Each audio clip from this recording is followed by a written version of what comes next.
Welcome to Sweet Life Beat Life. We hope this video helps. In this video, I will explain how to connect your LED TV to the internet. First, determine if your TV supports Wi-Fi or requires an Ethernet cable. Locate your Wi-Fi network name and password, or have an Ethernet cable ready.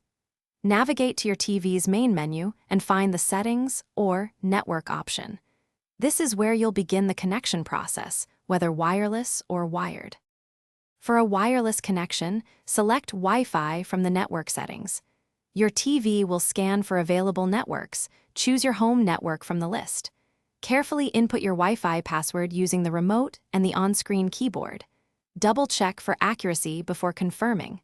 Once connected, open a streaming app to ensure your internet is working properly.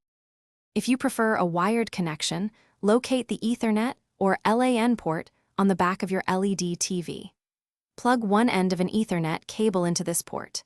Then, connect the other end of the cable into an open port on your internet router. Most TVs will automatically detect the wired connection, providing a stable and fast internet experience without needing a password. If you face connection problems, try restarting both your TV and your internet router. Sometimes, a simple power cycle can resolve many issues. Also, ensure your router is not too far from your TV, ideally within 30 feet for optimal Wi-Fi signal strength. For more deals and to check out those amazing darn tough socks with a lifetime warranty, please see the links in the description below. Thanks for watching. Thanks for watching. Consider subscribing if we helped you.